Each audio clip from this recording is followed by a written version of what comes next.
a lot of people, and it was perfect for me because I love when people trash things because my expectations get lower. And I go and say, "Oh, it wasn't bad," because I expected the worst. And I went to go see it, and my thoughts are the MCU right now. So the Marvel Cinematic Universe is it is the sorry for the wait, Lil Wayne. Damn. Right? Like, and what I mean by that is still really good. Like, you go back and listen to some of them sorry for the wait songs, like Selson Blue and just all types of stuff, right? Right. Wayne was ripping it, but we weren't ready to accept that new version of Wayne. We still wanted 07 Wayne, mixtape Wayne, killing everything, Carter 3, Carter 2, whatever. For us, me and you, our era, we got a whole different Wayne, which I want to get into in a second. I got a question for you. Even though this isn't on deck, this is a cousin of On Deck, offspring of On Deck. So I got a music question for you too. All right, bet. So I say all that to say, I think the people just need to accept the fact that that 07 Wayne ain't that old MCU, it ain't coming back. And if you want to accept the new MCU for what it is, then I think you can have a good shot. You have a good shot. Enjoy it for what it is. Like I see the next phase already happening of people going to all these movies and then trashing them. And I'm like, man, you can't compare this to the first few phases because it's not going to be that. That shit was legendary. Shit was legendary, bro. You ain't never gonna redo that. You're never gonna duplicate that. It is what it is. Now you got the next phase, the B team, as some people called it. You know, the Clippers. You got them in there now because when you go to Disney Plus and you see the Marvel like banner, because you used to be Iron Man, Captain America, Hulk, Thor. Now you got you got people motherfuckers ain't never heard of before. Exactly, man. And Shang-Chi was my shit. Like I fucked with Shang-Chi, but nobody really. I don't know. They like, who is this character? What does he do? All this other stuff. I say all that to say, what did you think about that new Captain America when you went to go see it? Here's where I'm different with the MCU stuff because I'm not a big. I wasn't into it. Like AB would have to tell me, or it would have to be like Black Panther, Spider-Man. Like it had to be some shit like that, and that's sort of my gripe with the MCU. Like they make good movies, but they also cater them towards people who is tapped into all of them. So they be throwing little shit in there to go right over my head and it make it better for somebody who just been peeping it from day one versus I'm just going to see a movie because I know it's going to be a big movie and I want to be entertained by it. So I'm in the latter part of that. I just want to be entertained. Like, if it's a big, like if it's Avengers, I'm going to see it. I ain't really see all the Captain Americas. So for me, watching this, it's like, oh, it's fine. This is a superhero. So you never, I don't know the backstories, and I ain't. So you never sat down and did a marathon, and it had to be, bro. It had to be like Black Panther, like I said, Spider-Man, or like shit like that. The Avengers, or like Endgame. I knew that was a big movie, so yeah, I'm gonna go check that out. But I wasn't into the world like it. The only world I ever dived into like that was Game of Thrones. Like that was the only thing that I've ever like. I've tried to do that with Star Trek. It didn't last. I was like, okay, I'm gonna watch it and I'm gonna pull up the chronological order, watch this shit in order because it's got to be like Thrones and shit. But then I watched the first couple, and I'm like, bro, it's okay. It ain't that Thrones though. Like ain't nothing to me ain't nothing like that Game of Thrones world lore book base watching this means that and this came out the book. Like I got all into that shit because the show was so good. But I don't really do that with Marvel. I don't really do that with any other entity. I'm looking for one to do that with. I wanted to get in, like I said, Star Wars or you got into Doom, didn't you? Yeah, but that. Be honest with you, it's just like the same thing with Marvel. I'm watching it because I work on frames per second.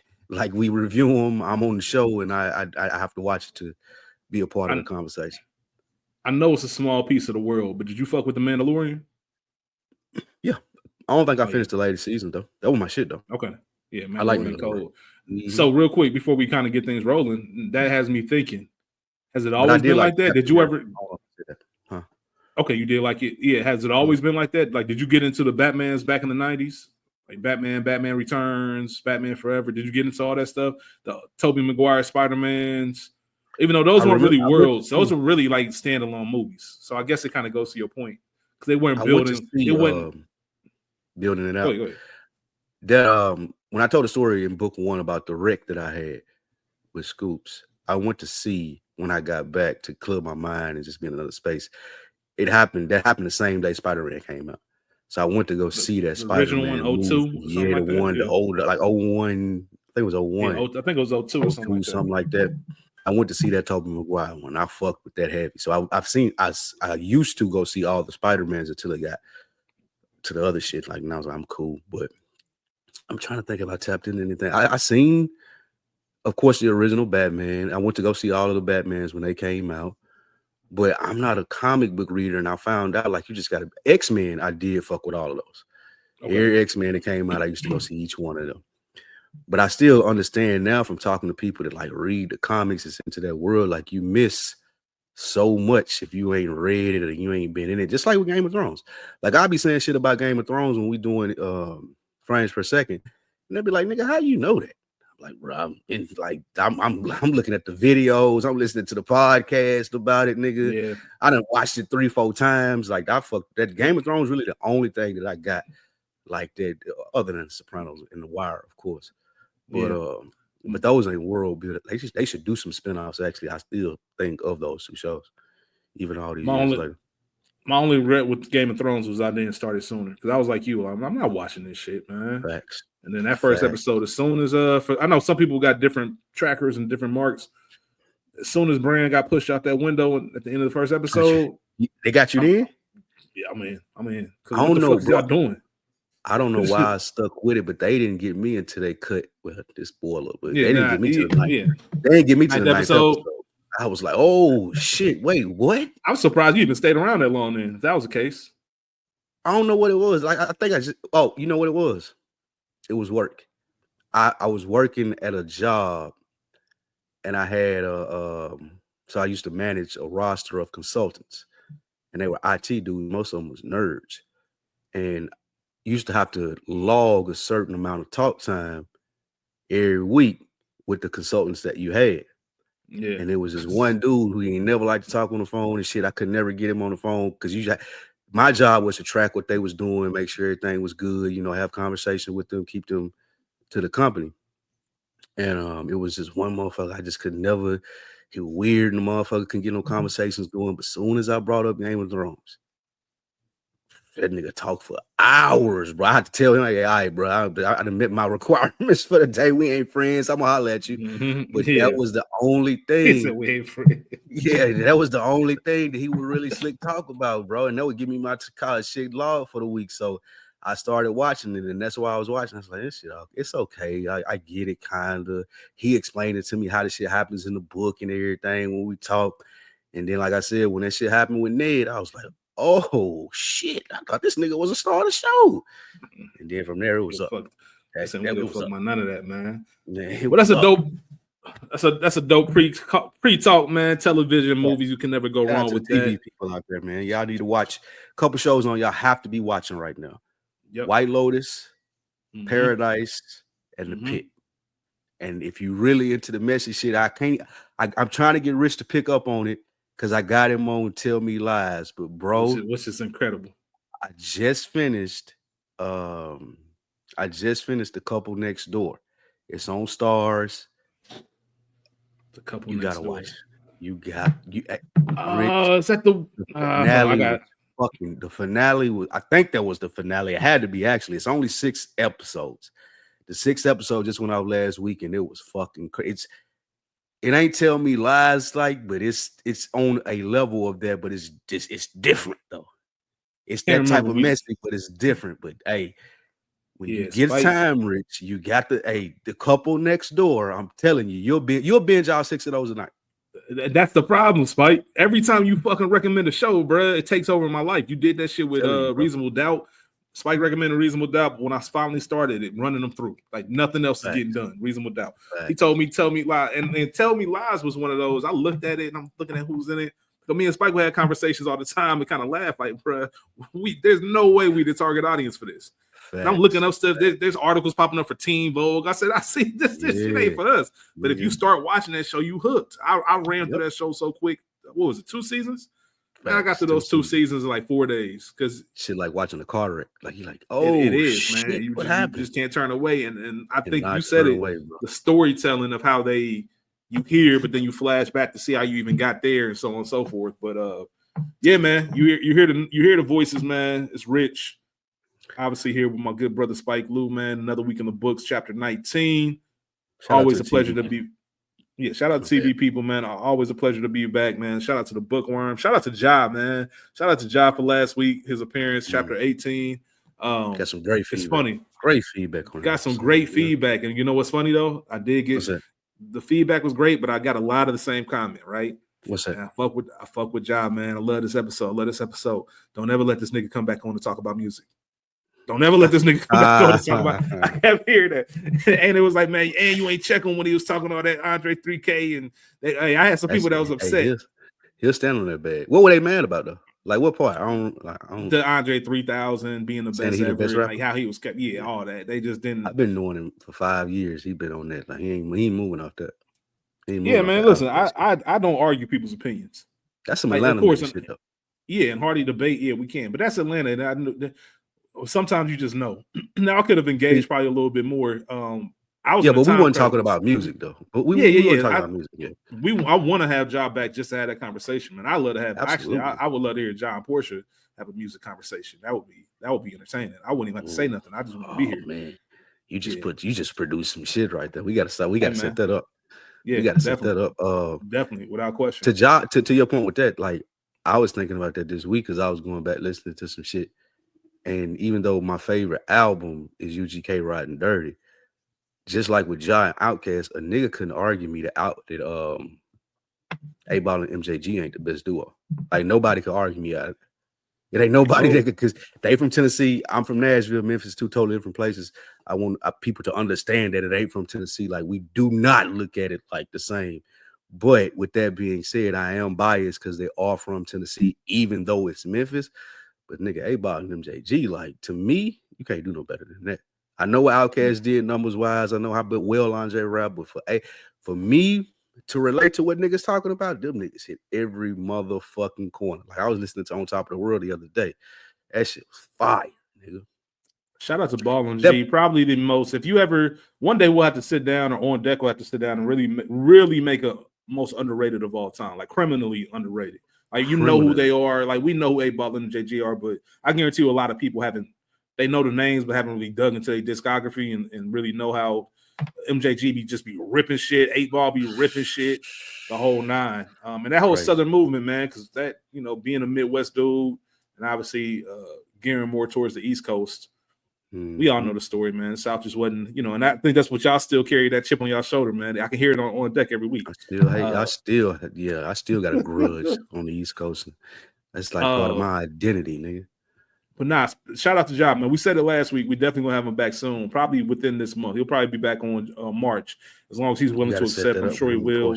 Yeah, absolutely, man. We can get that going, man. And yeah, man, excited to be back. Shout out to my brother Phil, man. Phil texted me after listening to the episode. He said, "All right, man, y'all that episode was so good, y'all get a pass for taking 2 weeks off." I'm like, you know what? Appreciate it. We don't want no smoke, man. Yeah, I was working out. Phil shot them DMs and I was working out, man. Keep going. I appreciate Phil. Phil, man, listen, Phil is, bro, real life brother. Talk to him every day for a reason. Yeah, absolutely, man. Absolutely. And be on your ass. Like all right, then he will hold you accountable. Because you don't want to say he did the 5 o'clock call, right? Or the check-in, making sure that you're doing the workouts, right? Nah, that's another one. But he would, if I asked Phil, like, because Phil be up. Phil be texting me early. You know what I mean? And yeah, that's my guy, man. Shout out to my brother Phil. But speaking of music, I was gonna say, is it a song that you confident in, word for word? Absolutely. What's that? What We Do. Really? You don't know. You don't know. Absolutely. Oh, yeah, 100%. You don't know? Come on, man. Hope you don't know. Easy. See that the reason that's why I asked, because I thought I was with I was listening to Blueprint the other day, and I thought I was, but then I was forgetting shit. I guess I didn't got old. I was like, oh damn, I used to be word for word with this. Because you got to find something within your, I forget what age they say, like when it comes to television, film, art, 13 to 16 or something. Those are the things that are embedded in your brain. And it's funny because it's true, because it's going to lead to my next thing. And also, it's all tied. Actually, this is perfect. Mine ties in together. Space Age Spinner. I believe. I was gonna say. I thought it was. Or riding. It could be. I thought it was 9mm Boys. I thought you would have said 9mm Boys. That may I may struggle with a little bit of that, but I know for sure Space Age Pimpin' and possibly from UGK One Day, Diamonds and Wood, Murder, or Hot Life. I know for sure it could be one of those. Did y'all ever do I forget what the series was called, because I've been telling you I'm trying to come down for one down to Atlanta. When you did the Versus thing, what was the actual call? What was that series that called? Odd Fridays. I talked to them about that the other day, man. I'm gonna have an update. Did you ever control the Oxford UGK? I know you did 3-6, not 3-6. Excuse me. You did 8-ball and G against 3-6. I don't think a nigga want to see me with a UGK ox. We doing 7 rounds, and I need 7 UGK songs. Yeah, I thought it was 10. I thought y'all did 10. You only did 7? It's 7. Then a bonus round for 8 if it's, you know what I'm saying. But yeah, it's 7. Coming down to it. Yeah, man. It's 7. I started thinking about my UGK catalog. Well, I started thinking about this. If we doing duos, like, you can't beat me if I got UGK and they catalog. I don't give. You can't beat me. Listen, I trust it. It was fun, man. Listen, it was fun. I was live streaming it. And that's, man, shit, we didn't even know each other for real. Facts. That's like one of the first things you was like, hey, man, I'm about to be on this, and I checked it out, and man, it's got to see some of Spike's personality. Man, Spike was in that bitch. That shit was fun as hell. That shit was fun, man. I was texting you in real time, like, hey, man, play this or do this, or you killed it with that one. It was a lot of fun, man. It made me start thinking. And actually, I was a little bit behind, man, because my schedule been so busy. I was telling Spike, I've been doing all this research and watching for the Black Reel Awards, and we finally finished over there at the Culture Garden. So I kind of get like my watch schedule back. I can watch whatever I want to. And that goes the same with podcasting, man. Some of my podcasts I fell behind doing. So I was getting caught up on deck. I'm all the way there. And I was listening to an episode when y'all talking about Wayne. Y'all talking about that Best of Me Squad Up. I'm Squad 4, right? And it just made me think of like Y'all was on that in the Midwest? Y'all was on that? I thought that was some South shit. Nigga, what? this is what leads to my question. This is why I wanted to bring to you, Spike. Yeah. I wanted to know, what's your favorite Wayne? What's your favorite era of Wayne? That one, because that's my favorite. The squad till about dedication. Yeah, squad till about dedication too. Right, dedication too. That whole era, like squad. But listen, man, that's why I love music and that certain time, and I love pre-internet shit, because that is one of those things where if you didn't know, you didn't know. Like, because remember back in then, Wayne wasn't no superstar yet. Like, that Squad was before Carter 1. It's a lot of niggas that don't know about that Squad series still. To this, like, you'll bring it up to them and they be like, "What are you talking about?" Like, and they didn't even spell it with the U, SQAD, like nigga, Squad Up, nigga. Come that on, Squad man. 4, that Squad 4 still one of the best fucking mixtapes ever, nigga. That Squad 4, and you said the dedication series. Yes, I agree with that too. Like that. Also, era. that when he took at Mike Jones. Come on, bro. Like, Wayne was so cold during that era. He made that Prostitute Flames, and that was like a hit. And niggas would never,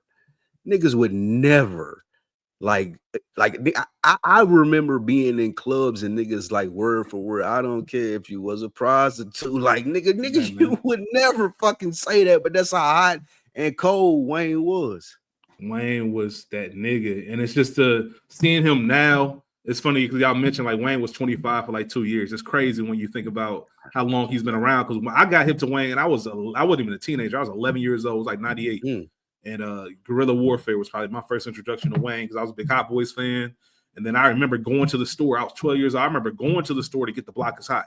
Like, I bought that album, man. I can still, man. Now I'm shining and beaming, glossing big time and stuff. And then flossing, let me again. They said no 4 days with 2 more. And my girl Rogers. What's up, blue and black for red with Nintendo and Atari. And I swear the car is awesome. See, like, that's like when I said earlier, like that certain age range, like if you listen to it so much, it's just in your head. Like that loud pipes, like that's the Wayne. So when people say, "Oh, I got hip to Lil Wayne at Carter 3," I'm like, "Oh, you don't even know shit. You missed the Squad days. The Squad days when you couldn't find them. You had to have a nigga that knew how to download them, burn them. That's the only way you was getting the Squad tapes." It was a couple of niggas I used to joke with. I was in high school when that. I was in high school when that What You Just Was Rapping came out, and he got a line in there, "Bitch, you'll never ride 20-inch chromes." Like, we used that was like a little joke for us. Like, we'll tell niggas, like, "Yeah, nigga, you'll never ride 20-inch chromes, nigga." Hey, man.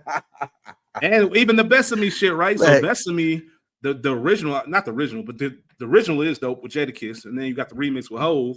And he took that beat, and the way he flipped the whole, because first of all, even as persistent with the Carolina shit, like we real players, but we really don't play like Joseph Forte got Doja. Oh yeah, and Joseph Forte, he a Tar Heel, so I'm like, damn. But when he hit him with the Carolina blue jersey, Carolina blue Gators. Oh fuck it, my favorite team is the Lakers. Like a yellow Lambo, like a yellow Rari, like a yellow 911, like a yellow mommy.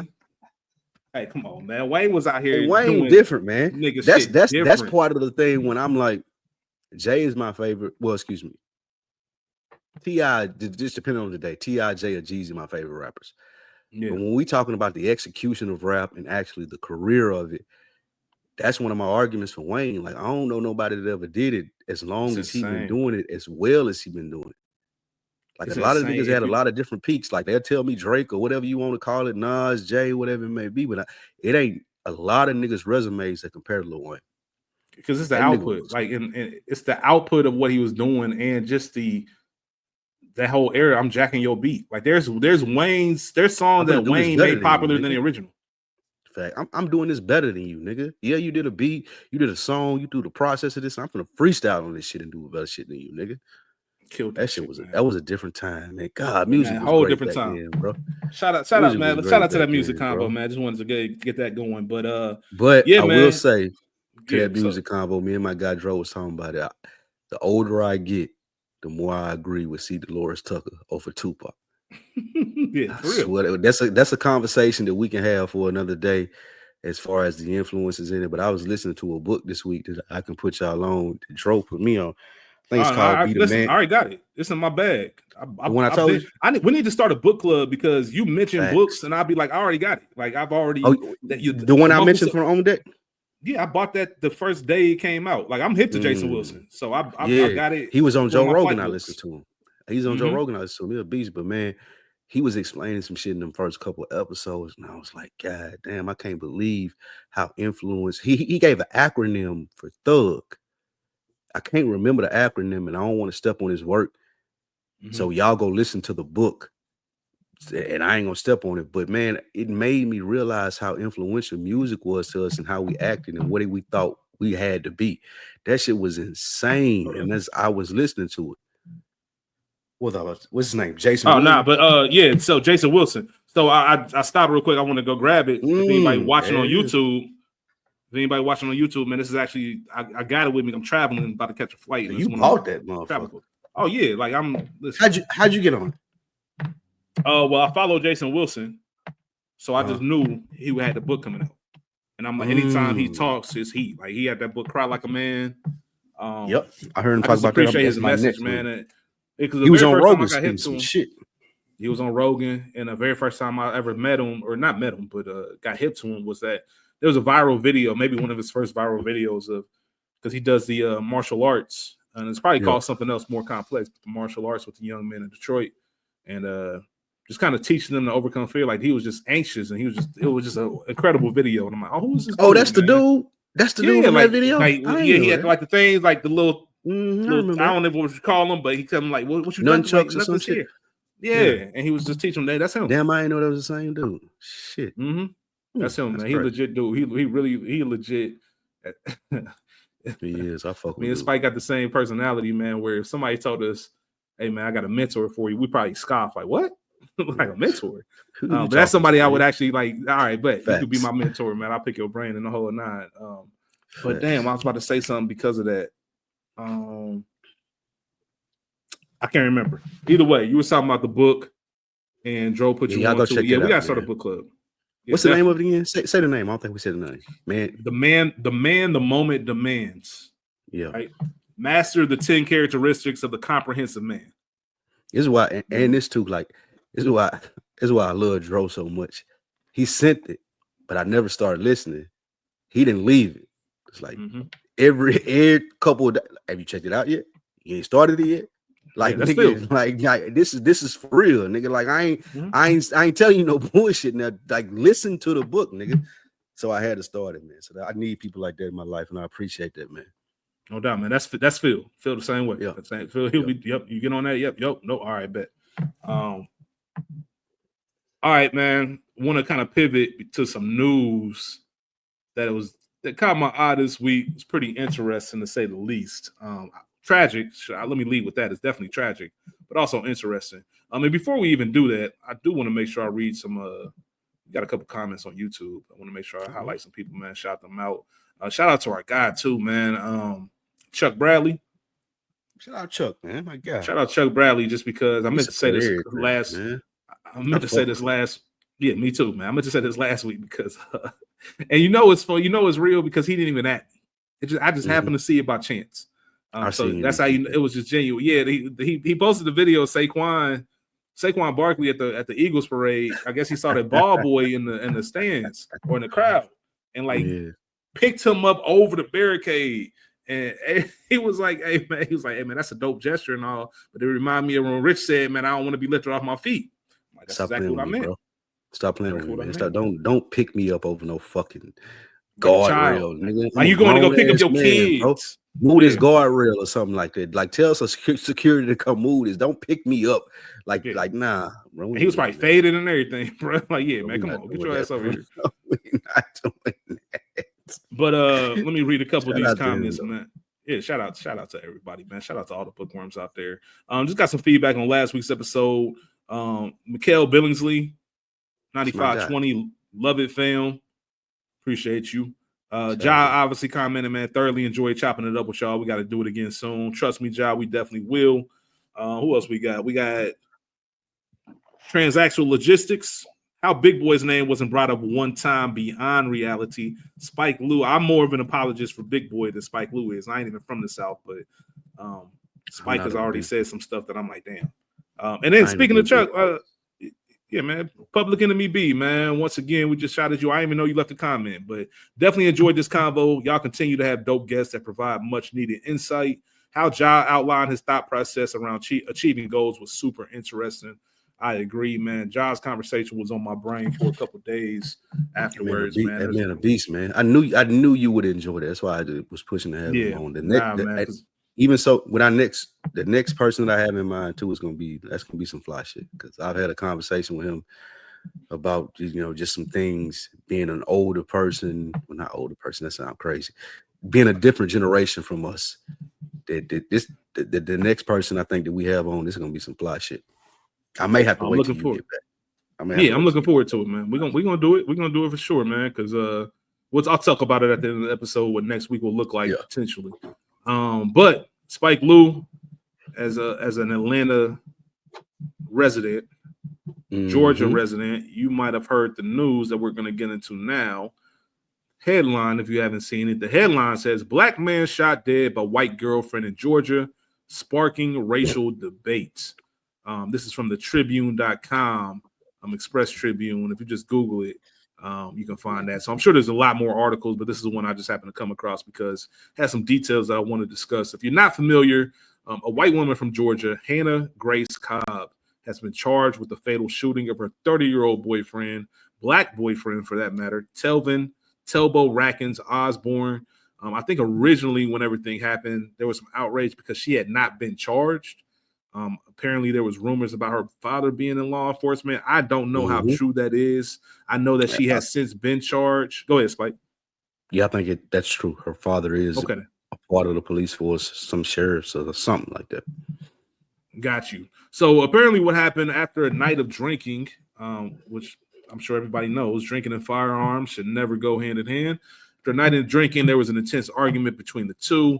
The original story was that Cobb was cleaning her gun around 4:45, 5 a.m., normal times when you're drinking and cleaning a gun, and accidentally shot him in the chest. He was pronounced dead at the hospital. Telvin Osborne, I want to make sure I say his name. She has since been charged with involuntary manslaughter and a couple other minor charges. The real thing that has been interesting, and the reason I brought this to the table, and man, I don't know why this would have been the perfect time to have Portia on. That's who I was thinking about as you were saying this, bro. She should definitely. But I know Portia well enough to know Portia's response to this, so it's kind of a moot point. But especially after the tweets came. Yeah, that's what I was getting to. So we all know how it is now. If you do anything, the internet will hit you with a "this you" and pull up your old tweets, old comments, and make you stand on your business.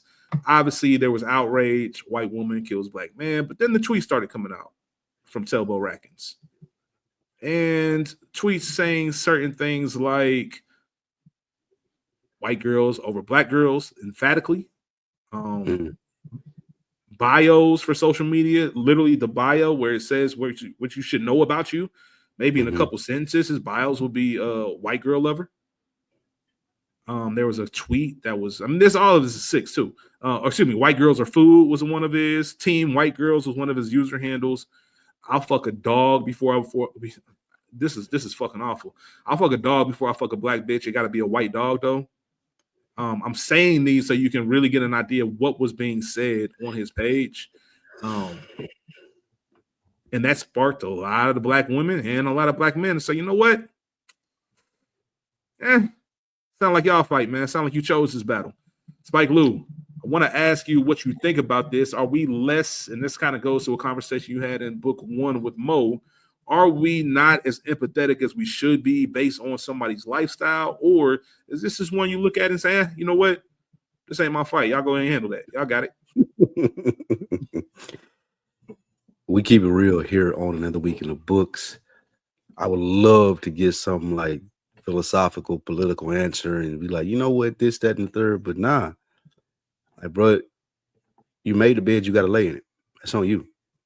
I'm not gonna be the nigga that defends you after you put that shit out here in the universe. Now, is it sad that someone lost their life? Absolutely. That's fine. I mean, that's yeah. We humans, we relate to like loss, death, all those things because none of us want to go through that or experience that. But when you go out of your way, it ain't to me. I personally don't care if you date white women or black women. It don't matter to me. I'm not going. Well, I may judge you, but I'm not going. I'm not going to be that person that say, "Oh, you're a sellout," or you this, that, and the third. I don't really give a fuck about your love life. That ain't got shit to do with me. That's why I don't give a fuck about gay people, trans. That shit don't matter to me. What you do in your bedroom, bro. I could give two fucks, but when you come out and you double down and try to, I don't know if it's be funny, satirical. I don't know if you're trying to get followers. I don't know what the fuck you got going on when you're saying these disrespectful things to black women who, to me, Spike Lou, when we talk about importance, and like people that mean the most to me, most of them are black women. Like I respect black women to black women mean something different to me.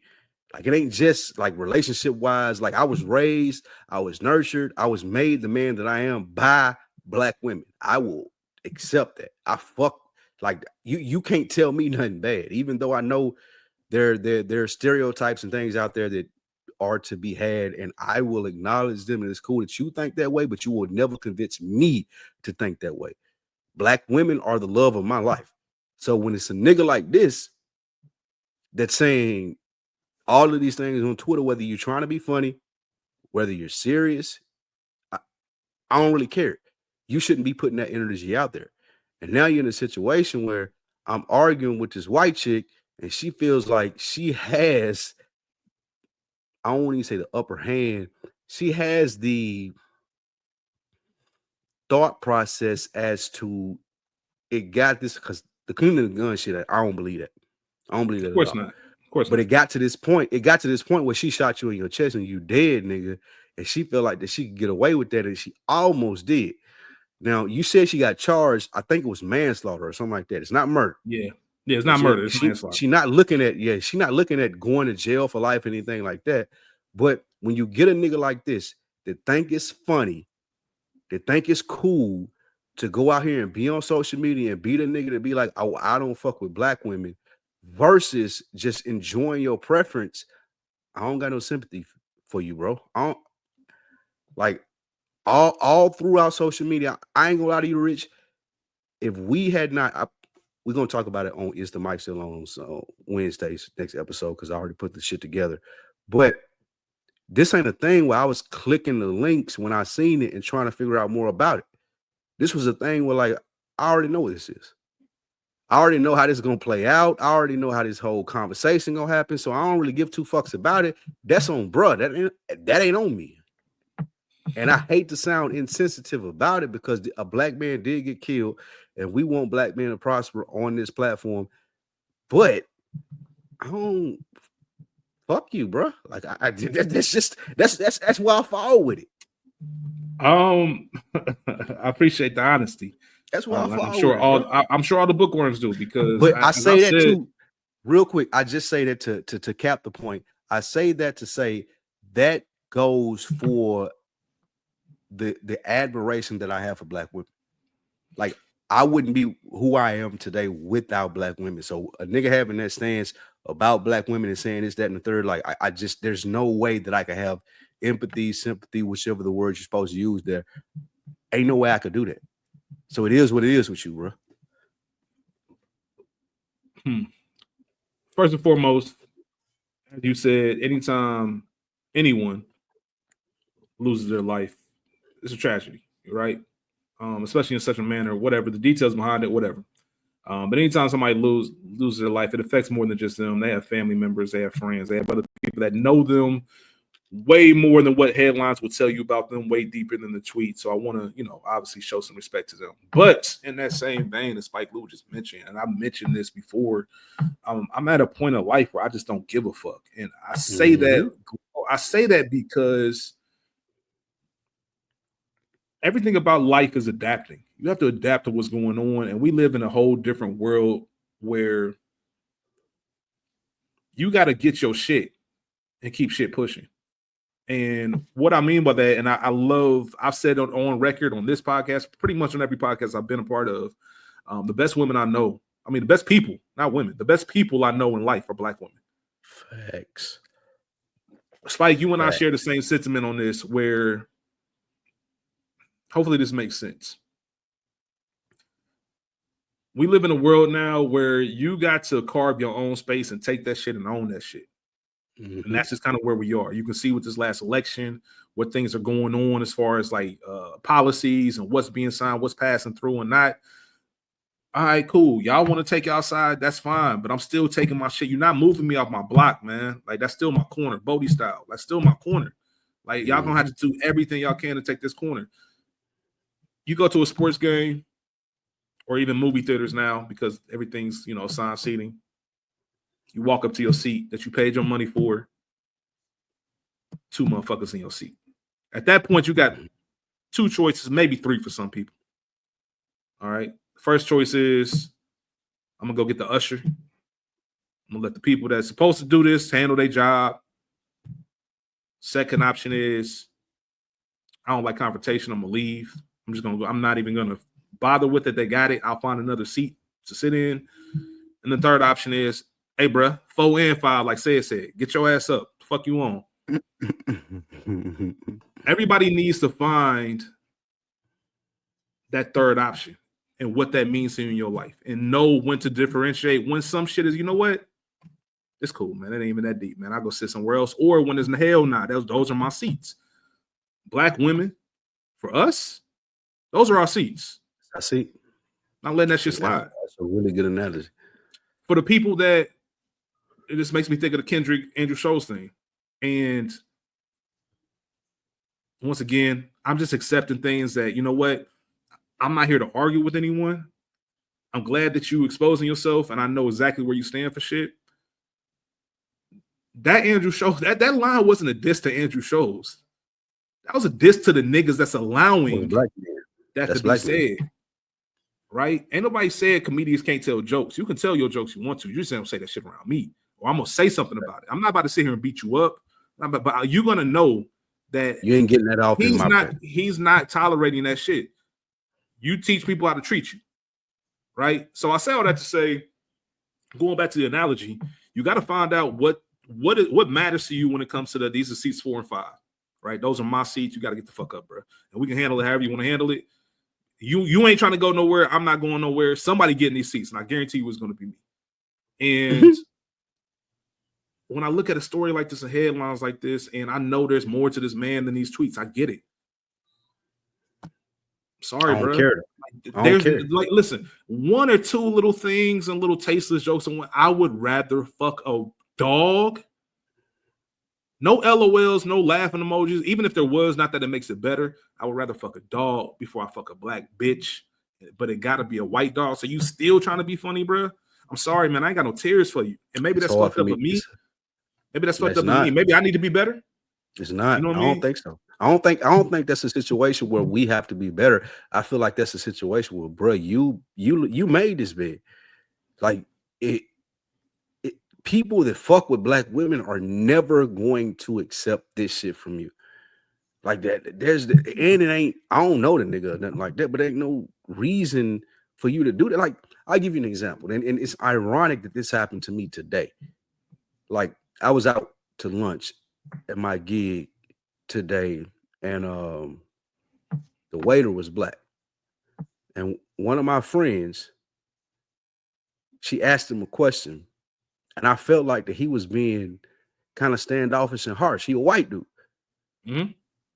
And he and I have a friendship as to where I can call him out or he can call me out, and it won't be like disrespectful or anything, but it's like, bro, do you realize what you just did? Like, you cool with that? And she asked him a question, and he was like kind of snappy or snarky or whatever it may be with her. And I felt like it wasn't called for. And I ain't say nothing when he said it to her, because I want to let her do her job and not, you know what I'm saying, be like, she took it well. But he asked for something, and she was like, well, bro, you ain't even made an order yet. Like, why are you asking for that? And that kind of offended him. And he got like in his like, well, this is what I want to order.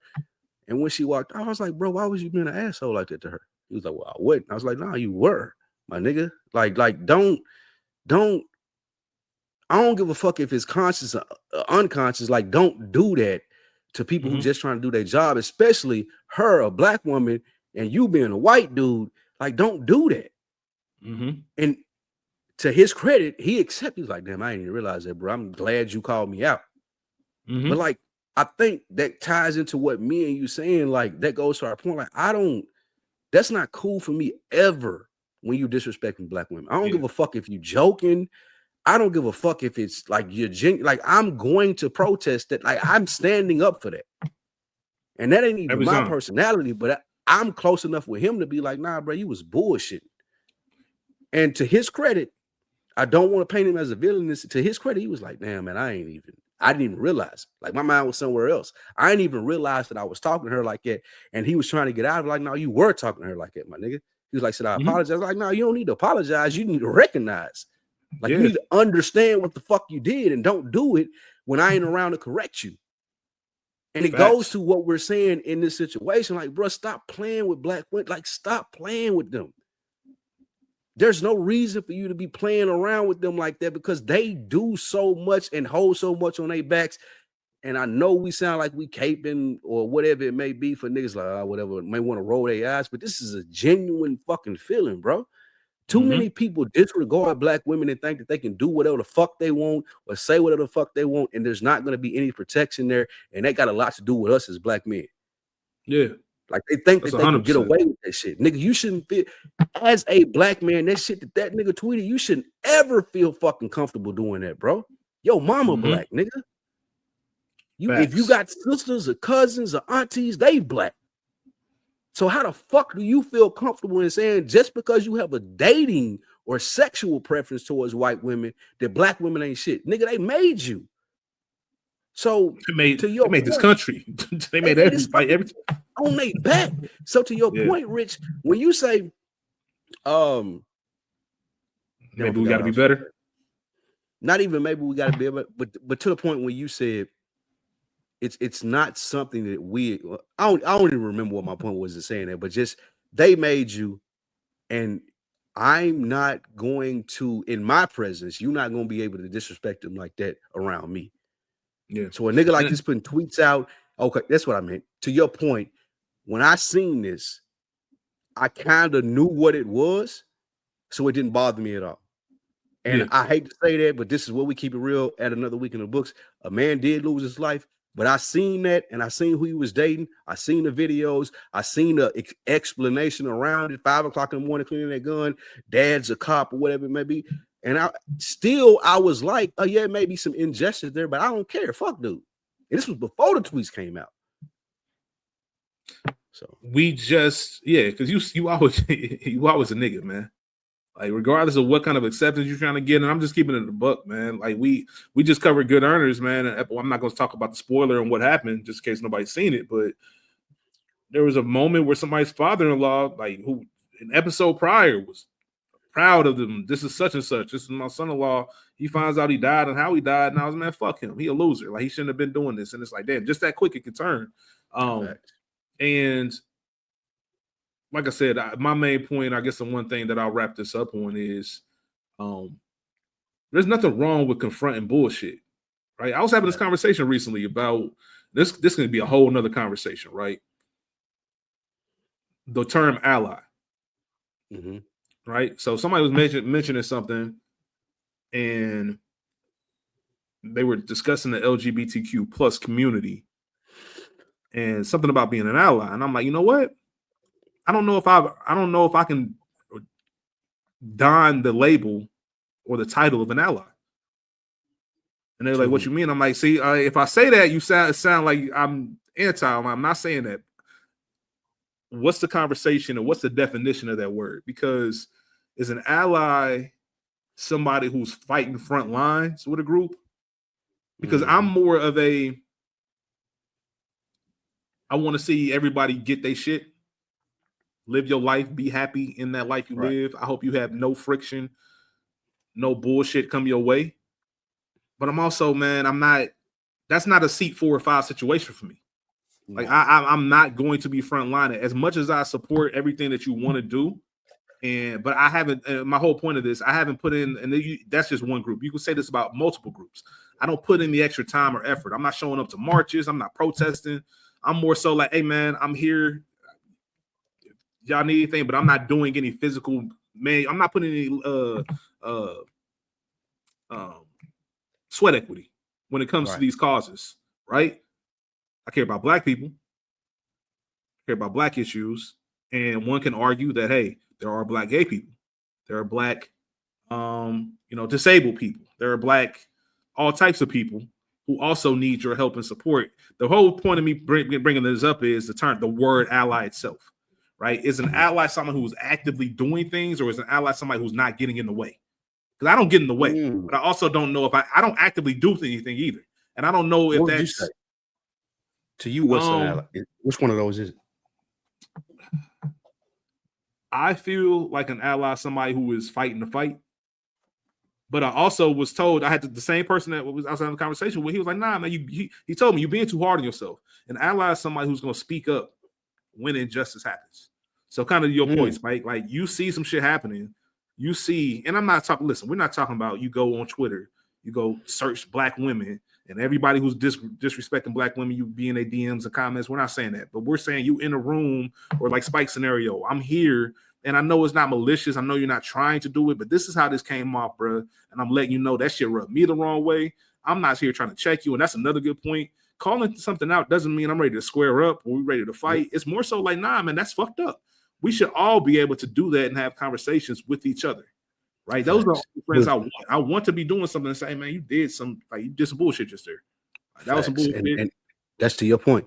It was a good, like, this is a good friend of mine. Like, I say it was Dan. He'd been on the show before.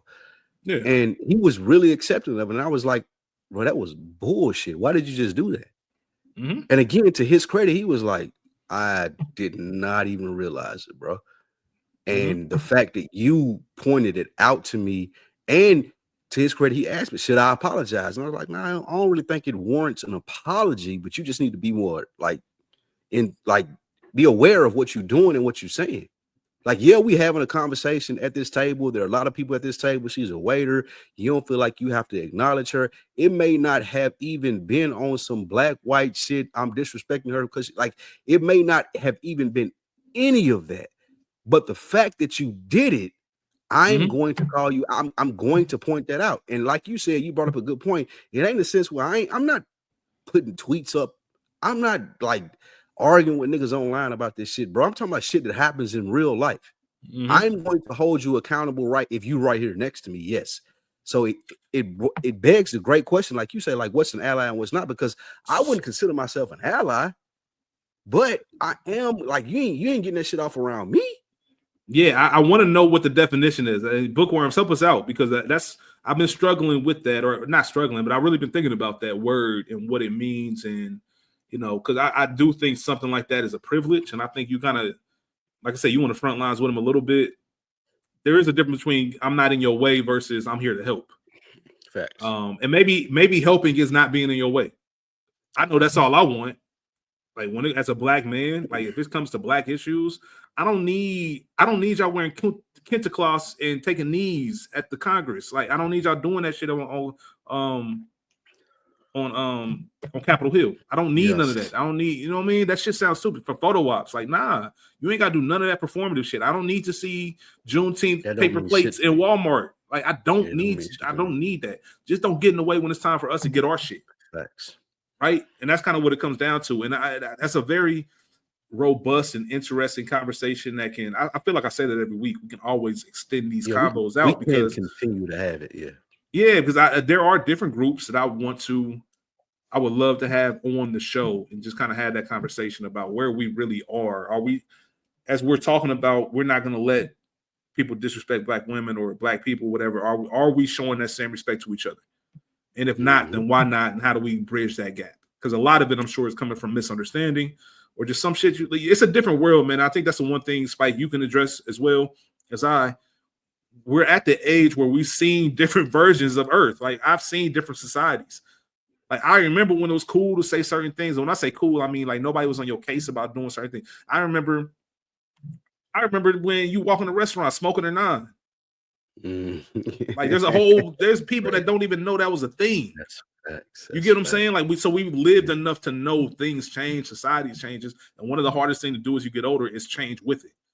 So I understand sometimes when people hear certain words or they tell you now, oh, you can't say this word anymore. And you're like, what the fuck, bro? I've been saying this for 40 years and it meant this. You mean to tell me on year 40, day 1, now it means another word and I got to change up my whole shit? Like I said, it's not about a respect thing. It's more so about it takes a lot to kind of adjust to new times. And I think if you move right with your heart and you're pure and you're intentional, but there's also some things like, man, some people need to just chill. Like this is facts. I don't even want to go down that path because I was about to. We'll go down it. We'll go down it one day. But to the point of the case, again, I think me and you share the same sentiment. Like, bro, it's unfortunate that it happened, but I don't have much sympathy for you. I ain't gonna hold you. Like, my nigga, I ain't gonna hold you, bro. You one of the pages, one of the stories that I see, and I just keep scrolling. And it's not a me thing, it's a you thing. You did this. Because if this was another situation where I wouldn't even say what these tweets went out here. Like damn, I can't. Well, the tweets weren't out here. I don't think this conversation is happening. This conversation is completely different. The tweets don't exist. But if I'm being 100% transparent, Rich, like even before the tweets, like I still didn't care. And I know I'm being why not? I know I'm being racist ain't the right word, but I'm searching for the word that I'm looking for, but I just can't place it right now. So I just go into a description of it. When I seen the pictures and the headline, I was like, well, bro, that's what you signed up for. And not to say that he don't deserve empathy or sympathy for that, but I'm not going to be the nigga to give it to you. The national media can, the people that report more on the story can, but I'm not going to be the nigga to do it for you because I feel like that's what you signed up for. And like people have asked me, like one of my people asked me this week, like, would you date a white girl outside of your race? Like, nah, I wouldn't. Not to say that I don't find them attractive, but I just don't feel like I can relate to you on that level.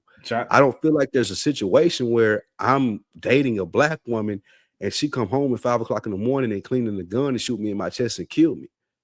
That's what you signed up for. You the person that did that. And I may be wrong in this. I'm willing to die on this hill, but nah, I'm not. That's why I have the stipulations that I have about, like, if I'm dating, I'm not dating outside of my race, bro. I just there is no that I don't have that connection with people who are not black. Like, I can't get that close to you if you're not black. I'm sorry. It may sound racist, it may be I don't think crazy, but I can't get that connection with you. And shout out to I have white friends. I have a couple of white friends that I can consider like that. They friends, like they can hit me up. Hey, I love you, bro, or whatever it may be. Yeah, I'll fuck with them. But it's still a different connection that I have with them than I have with someone like you. And I've met them in person. Yeah. You know what I'm saying? Like, I talk to them, we work together, whatever it may be, but still there's a closer connection because me and you relate as being black men. Yeah. And that's not a connection that can be faked. So yeah, I got white friends and I understand that you can date outside your rights. I'm not judging you. For me personally, I'm just saying it's nothing that I could do because I don't see that connection. I don't understand how that connection is built. No, I agree with you 100%. I'm the same way. It reminds me, if nobody's seen this, John Boyega on the Breakfast Club, I can't remember what year it was. He summed it up perfectly. He's just talking about his love of black women and was just talking about, man, when I come home from a day and just there's certain things that only a black woman is going to understand that I just went through. Like, and there's just certain things like I'm going to need that. I need that. I can't, like, if I'm at my home, my place of peace, like that's the importance of the black woman. And I think he said it so beautifully. There's a lot of things to unpack with what you said. For one, I think we live in a society now where you're expected to care about everything or have an opinion about everything, and that's just not the case. That's just not realistic. Like, there are tones and people, and I think society might guilt you for saying you don't give a fuck. Like, but I don't give a fuck. Like, I get, like, I remember Dave Chappelle made a brilliant joke when he talked about the opioid crisis. And now, you know, white children are suffering from it. And now it's a disease. And now it's this. And, you know, we got to register this with the health association and all this stuff. Back when it was us, it was just say no. Right? It wasn't that deep. It was like, y'all are criminals and y'all are demons. And he said, man, like, I feel like I finally understand what white people feel like. He's like, because I don't care either. I don't give a fuck about none of that shit y'all going through, bro. Like, I don't. Like, I all saw the TV it shows y'all want. I don't care about y'all. Yeah, I don't care because I remember when we was going through it. I remember how we was being treated. And just briefly, I don't want to go down this rabbit hole because once again, it could be a different conversation. I was recently just listening to something. And Raven Simone is on a couple times. She did it on Oprah once, and she did it another time where she was talking about her identity and how she just wants to be identified as an American, not black. And that's all. Like, you if you say some shit like that to me, whatever. All right, there's nothing we'll ever have to speak to. But it's more so about, I get it. Her stance was, I was born in America. I understand that. I understand that I'm an American thing. However, this is still, and this is just the honest truth, man. Like, you can't be mad at niggas for telling the truth. This is still a country that the one that you want to be labeled as and proud of, it was never built for the intention of you being who you are today. And that's why we have different experiences, right? That's why what you just said, Spike, you and I can relate on a level because there's still, even though, yes, we are all American, we was all born here, we can identify, I was born in Tennessee, I was born in Ohio, blah, blah, blah, blah, blah. I can still identify certain struggles. There's moments. How many times y'all heard us say me and Spike the same person? Because me and Spike live the same life, man. Even though we're in two different states, that same black man experience and just happen to have the same personality. So there's always going to be that deeper connection. And I don't think anything's wrong with it or crazy. And I think every group has that. Every group has that. And there's nothing wrong with it. Like, it makes perfect sense. It's a culture thing. It's not even color, really. It's culture. Like, this culture that we live in. You're going to say something, Spike?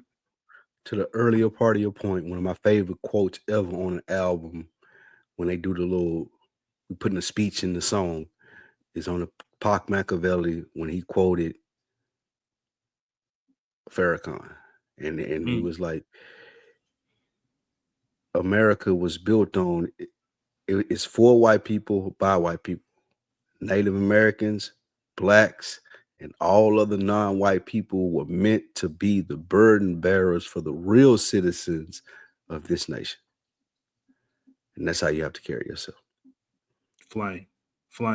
White Man's World, track 9, yeah, Machiavelli. Check it out.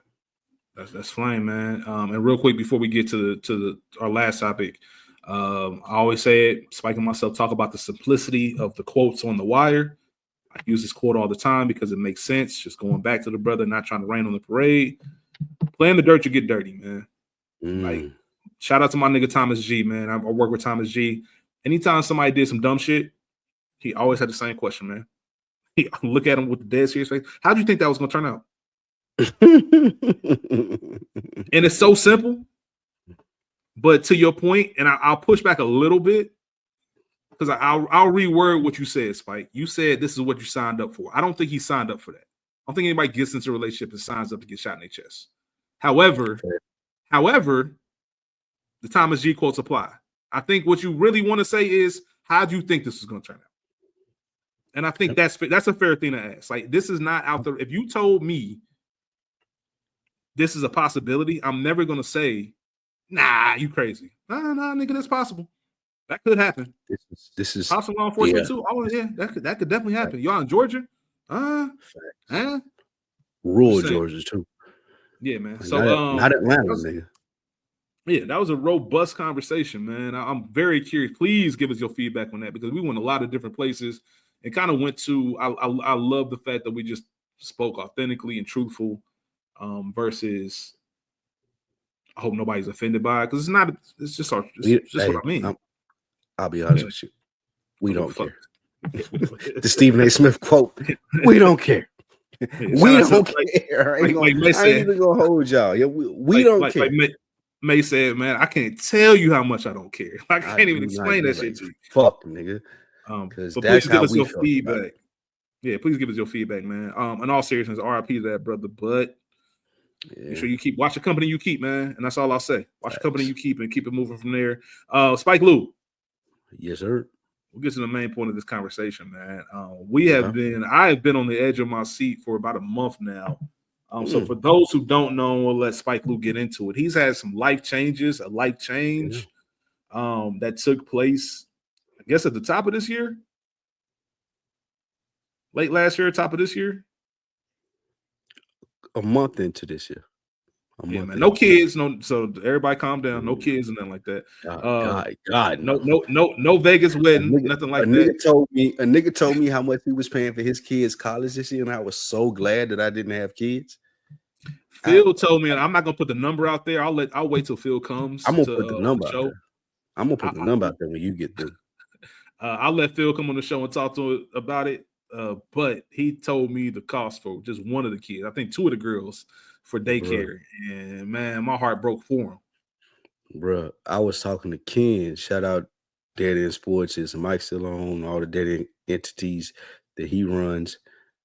His kid is about to go to college. Like, this is senior year. And shout out Scoops. I know he's gonna deal with the same thing too. His son want to go to Spelman, bruh.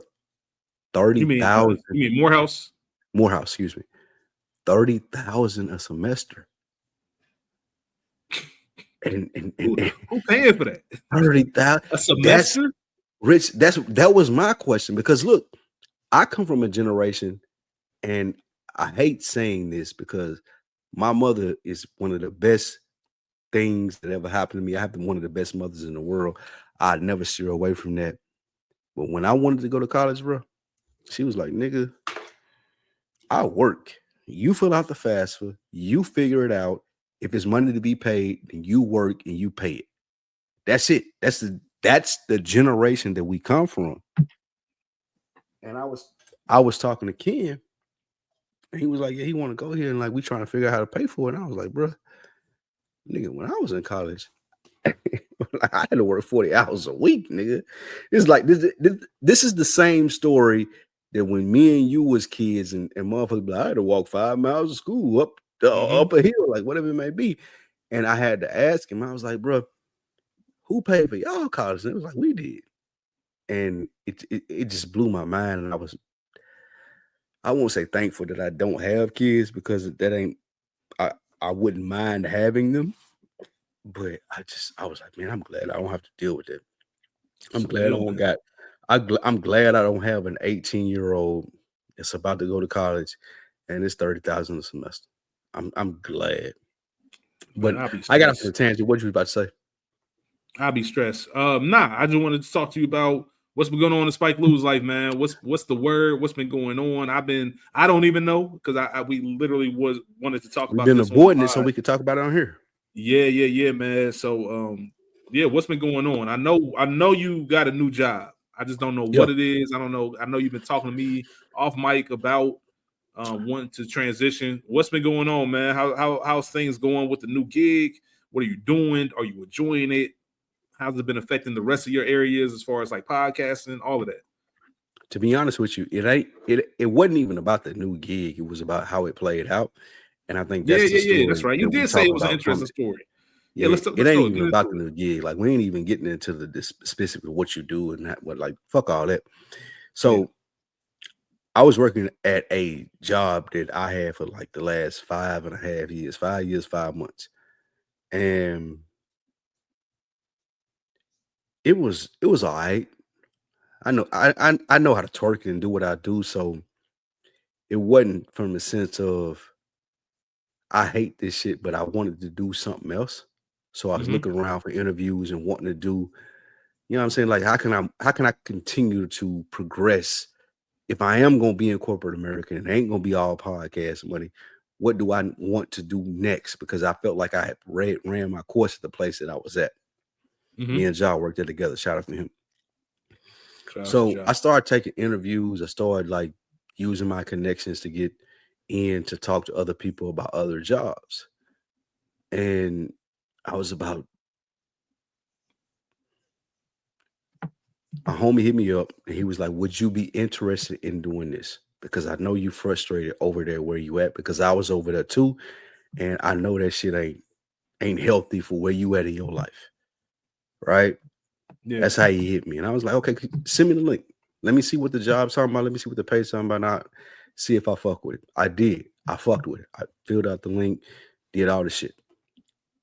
And when I did that, the recruiter hit me up and it was like, okay, they want to have an interview with you. And we do an interview and we do all these things. And they're like, okay, we want to pass you to the next round.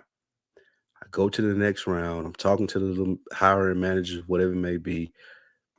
Bodied it. I'm Spike Lee, of course. Like I know what to do. And like, what are we talking about, bro? Like, you ain't gonna have a meeting with me, bro, and not be like, I'll fuck with this nigga. Straight up. So body it, and she moves me on to the next round. And she like, okay, cool. What I'm gonna do is have you talk to the people that run this department and see how they like you and see if it's a fit.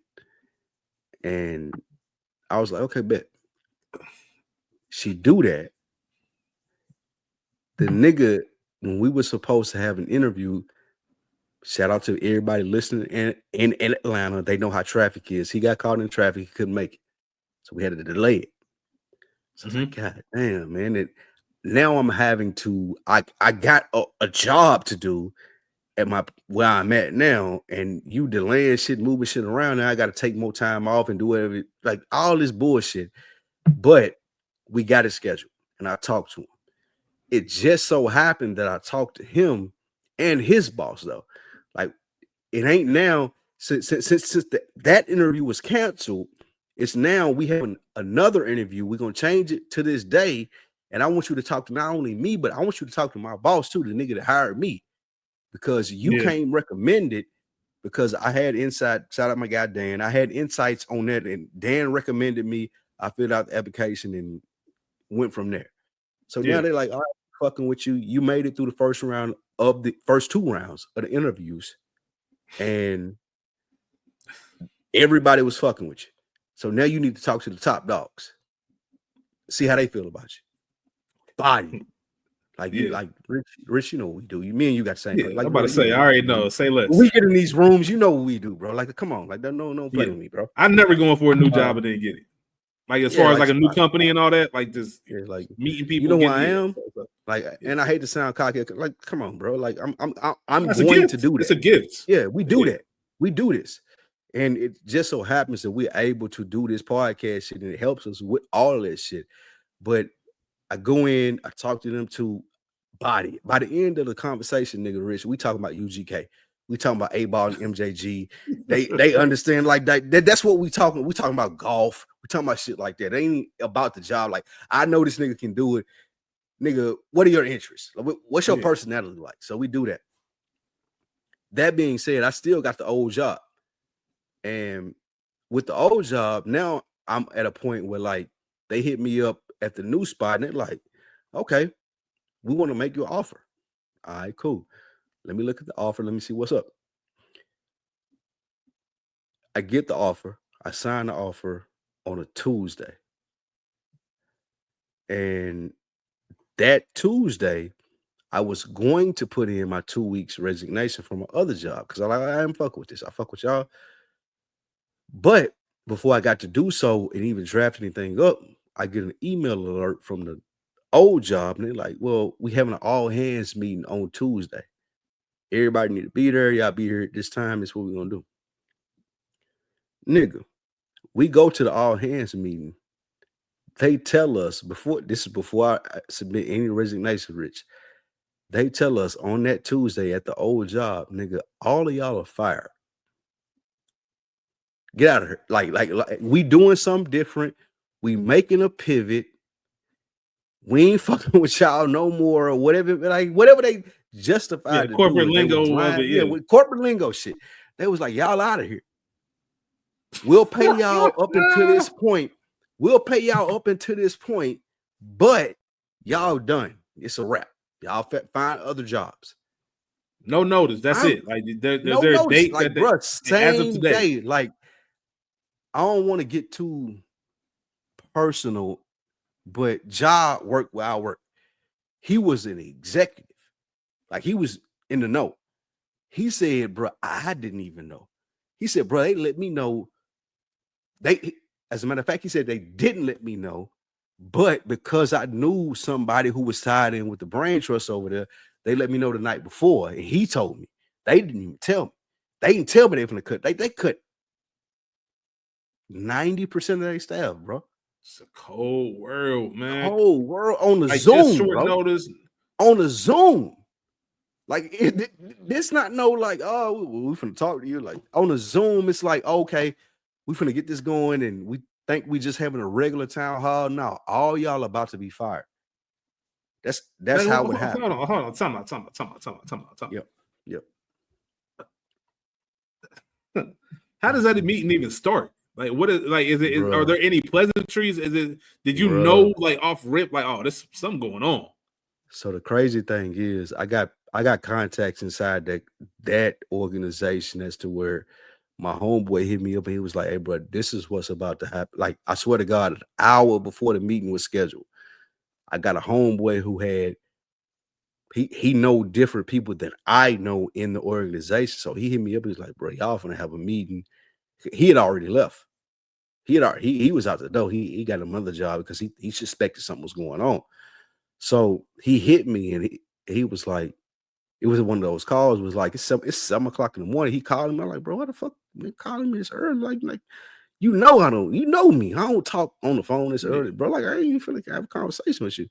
But he called me. He was like, bro, y'all finna have like a meeting. It's gonna be mass layoffs. He had already gone. He was gone. He was out the door.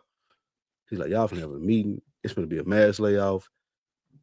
Let me know if what a nigga just called me and told me was true, right? Because he didn't know, but a nigga who was in the end told him, and he was like, I don't know if it's true, but this is what I'm hearing. So he called me and told me that. An hour later, they sent a Zoom invite, like, nigga, come to the meeting. Like, this the meeting. So we going to the meeting, bro. They playing Bruno Mars Uptown Funk. Like it's bro. Like it's all bro, good. I swear to God, bro. Like it's all and then the CEO, he was like, nah, y'all cut that off. Like we got something to talk about. You could tell something was gonna go down. So now people playing it probably didn't even know either. He didn't. Well, they knew, but they was trying to keep it like, oh, we just gonna hold it out. We're gonna hold our cards to our vest to the last minute. You know what I'm saying? That's the type of shit HR was on. But the CEO dude came in, he was like, nah, y'all cut this shit off. Like, we gonna get started. Like, we don't need no music. And now I'm hearing him say that and how he sound. I'm remembering what my homeboy just called me an hour before and said, and he was like, "Hey, this is gonna happen." So he started talking. He got a written statement, Rich. Sorry to inform you, these are things that are about to happen with the third. Like, I'm like, God damn, y'all cold. That's But cold blooded, bruh. the thing about what we do at another week in the books and the chapters that we built out and faith that you have in yourself, Monk that built the Ferrari, I was able to, like I said, I took those interviews and did those things. I got my offer the same day, bro. The same fucking day that happened. I was finna get my 2 weeks notice. But instead, they telling me all y'all niggas laid off. I was like, oh. Ain't that And crazy?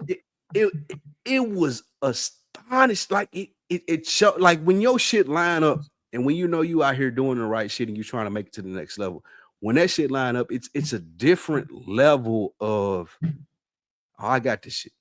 Like nigga, I'm finna body this shit. And even in the sense of what you and I talk about, Rich, like right now to about June, I'm holding myself more accountable than I've ever held myself in my life because that how that shit played out.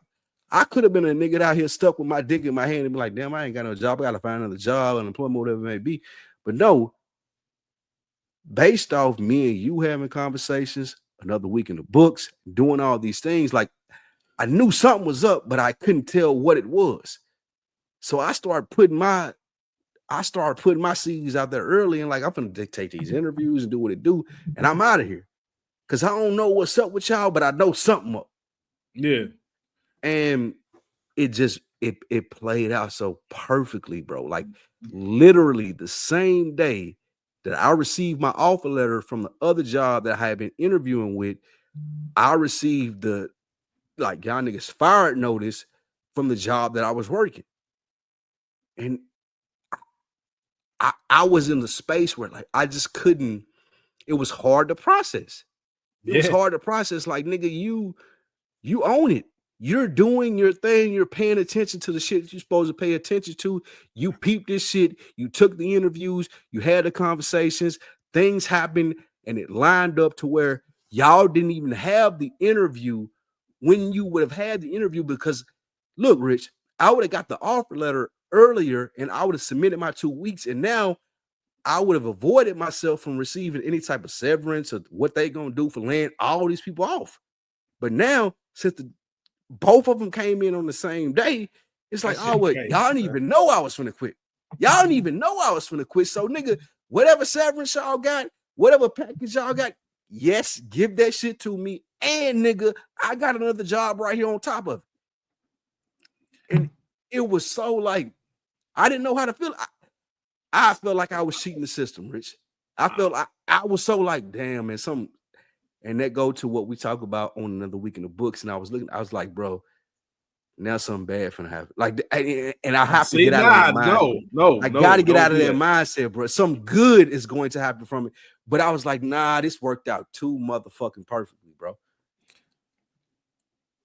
All right, couple things. And it reminded me of the what you just said reminded me of that Malibu episode of Entourage when Vince went to Dennis Hopper's house and they was placing the bets and then realized like dude never placed the bet anyway, so nobody lost any money. Like that's kind of how it was. Like, damn, I kind of get to double dip on it.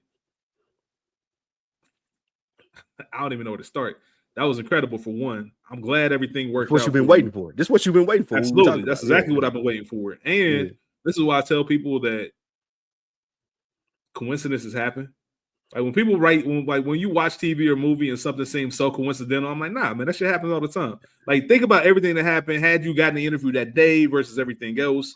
Or I say even simple, like even more simple shit. Like there's been plenty of times in my life where somebody from high school gets brought up, you know what I mean? And then a week later, you see him at the grocery store. Like, damn, somebody just talking about you the other day. Like that shit happens in real life. So fascinating. Congrats to you on that. My very first question. Mm-hmm. Someone like me, someone like Mo, someone like Dan, first thing we would probably do is attribute it to our faith, man. Thank God, God is good, everything else. That's an When interesting things aspect like that you take on it. absolutely, man. So because and it all breaks down to faith, right? Regardless of what you believe in, who you believe in, it all comes down to faith, right? It's just that faith of something happening. Some people say the universe, whatever. But I want to ask you directly, what's your mindset when that happens? Because my mindset would instantly be, man, God is good. Where I know, and listen, Spike Lee's not a heathen. I'm not saying it like that. I don't want anybody out there to think that this is. You'd have to be tapped into the show to kind of really understand, and we'll have a whole conversation about this one day. But do you look at that as more of the stars align, the universe is going on, or some kind of higher power is controlling this, or is this more so? I don't want to say as brash as you think it's Spike Lee, because I know you don't think that. But what are your thoughts when something like that lines up so perfectly? Because you can't make that type of stuff up. Rich, this is why you are a hell of a podcaster, bro. This is why you are fucking great at what you do. I appreciate that, man. Because there was nowhere that I could go, and Dan referenced me to the news job because he works there. Yeah. There was nowhere that I could go other than saying God. Even you know me, nigga. Yeah, I know. That's why you asked the question. Exactly. That's why you asked the question. 100%. So I'm like, bro, that's some real like religious. You can chalk it up to the universe if you don't believe in God or whatever it may be. But when I'm talking to Dan and explaining it to him, because he's familiar with the other company that laid all the people off, because he used to work there too. And he moved to the other company, and that was my whole end. And when we're having conversations, and in my head, as much as I want to be in, not as much as I want to be, but it's how my thought process is, like, because you called this out, and this is why you asked the question. I couldn't deny it. There was no denial of it. Like, this is a Mo moment where Mo would be like, nigga, like Mo would take me to the altar and try to baptize me. Yeah, lay hands on you. But I didn't shy away from that though.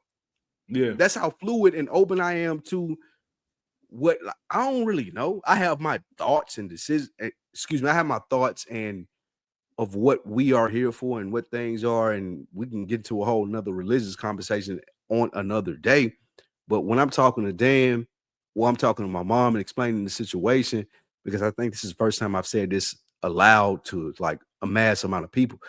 Only a few people know about this. Because again, like when I work with Jacques, the people that was on the last episode, he was my manager. Yeah, he was a C-level person in that organization, and he didn't even know what's going to happen. Like me and him talked right after it happened. And again, he's a director. He ain't like, I'm middle management. Like he was a nigga like, they need me to make sure this shit go. And me and him talked. He called and asked me, was I good? And I was like, he didn't know about the other job. Like, I've been good. Fuck, I'm straight, bro. Like, no shit don't matter to me. But that being said, he was the person that called and checked on me, and Dan called and checked on me. And when we go through that thought process of it, there's no way that I could be like, well, that was just coincidence. Right. It's too much. I can't do too that. Big. That's impossible. Right? Yeah. I'd be ignorant to say that, oh, this is coincidence. This your Jules Winfield. This your Jules Winfield in Pulp Fiction, right? All them bullets ain't gonna hit me.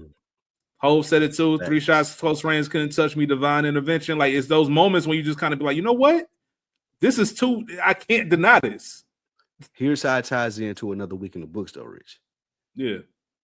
It wasn't a lump sum payout as far as like I had worked at that company for 5 years, right? Yeah. And there's a certain, like, we had to discuss, since this happened, a severance that you guys are going to receive since you worked for 5 years. It's not going to be a lump sum, though, my nigga. So to what you and I are talking about, and to how, like, This is crazy. What I've committed, bruh. That's what crazy. I told you it was crazy. You did. I I told think you it was gonna be all this though, man. I was like, damn.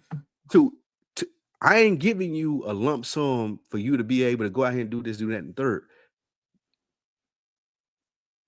I won't say because I'm not as religious like you just. That was the reason you asked the question. And I admit I get it, but what the universe is telling me and what I took from it as someone who is more open to it, reading these books, having these conversations with you, having these conversations with Mo, having these conversations with Dro, it's like, okay, look, here's what's going to happen. Over the next couple of months, you're going to receive an additional amount of income. And you're telling the universe what you want to be. You need to be disciplined enough to go out here and do the fucking shit that you said you were going to do or that you wanted to do. And if you don't, and this is me personally taking it as Lou, if you don't do that, then you bullshitting. Yeah. However, I'm not giving you a lump sum, God, universe, whatever it may be, for you to be I'm gonna go spend this over here to do this for marketing. I'm gonna do this over here for pictures and whatever maybe for the podcast, and we're gonna spend this money. And now I'm in a position where I'm up. And no, nigga, I'm gonna slow roll you. The universe said I'm gonna slow roll you. I want to see if you fucking serious, nigga. Yeah. I want to see if the shit that you and Rich are talking about on another week in the books is true. So now I'm gonna slow roll you over the next couple of months. You're gonna have an influx of income. What you gonna do with it? Are you gonna take it fucking serious? And in quarter 2, quarter 3, are you gonna be like, okay, I need to do this, I need to do that, I need to do this, I need to do that, versus, oh, here go a lump sum, figure it out. Nah, you gotta show me, and that's where you talk about a higher power, and you ask me that question, Rich. You gotta show me. You got to show me that you disciplined enough to do this. You got to show me that this is something that you want to do. Because I laid out the plan for you.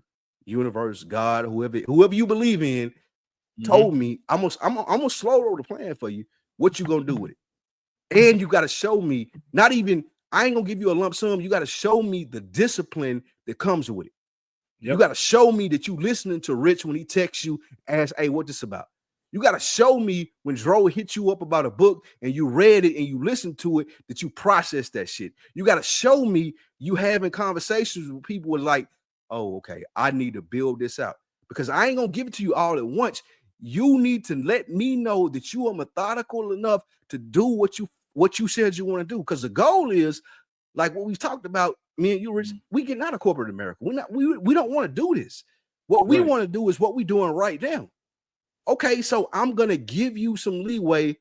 I'm gonna give you a couple streams of income. You're gonna get a severance package from this job. You can get a check from this job that you already got, and now show me that you can do something with that. I'm gonna give you. I got up until June. Like I ain't gonna be too specific because I don't want niggas in my pocket. But from here to like now, June, it's like these things are about to happen for you. So show me that you can do something with it. It's like something you posted maybe a couple months ago. I think you posted it on your story. Like, man, like these 6 months gonna go by whether you whether you want to or not. Like, what are you gonna do? Yeah, like those days, like you can be better, you can be worse than these 6 months. That's all it's up to, man. It's funny your mindset and how you take that, because I'm a big believer in and you mentioned it earlier, something good happens, sometimes something bad happens. No, that's not the case. It's everything you just said. It depends on you. It's like one of those pages. Exactly. Because life has presented me with that question of what do you want to do? What are you going to do with this? And are you serious? Now is the time to show and prove. Facts. Are you really about that shit you've been talking? Because there's no point of giving it to you if you don't know how to handle it. If you don't know how to manage it, if you don't know how to properly care for it, then I know this will never happen, my nigga. I will never do this for you again. Like, because I see you fumbling. And you told me, that's the thing, right? You told me you wanted this, and I gave it to you, and here you are tricking it off. And I even slow rolled you because I knew you was gonna fuck it up. So I gave you an opportunity to make sure you plan that shit out. But you were taking the correct route. Vision. I need to see your vision. Like that's again, I'm not as religious as most people are listening to it, like, but the universe or God or whatever you believe in is saying, like, okay, Show me your vision. I ain't gonna give it to you all at once, my nigga. I want you to figure it out because you've been telling me, you've been asking, you've been praying, you've been reading these books, you've been talking to these people about this, you've been doing another week on the Books podcast, you've been saying these shit. I'm going to give you the opportunity to fucking figure it out. Can you do it? Yeah. And this is one of the most important times of my life, Rich, and I'm glad that I have you around to feed into. Dro, yeah. I'm glad that I have him around to feed into. Mo, like there's a lot of things that I plan on getting done from here until June as far as these next couple of quarters. It's like, are you true to this or not? Are you gonna do it or not? Like that, this is a real come to Jesus moment for me. Yeah. Not being a religious or nothing. Like you have the means and the opportunity to figure this shit out now.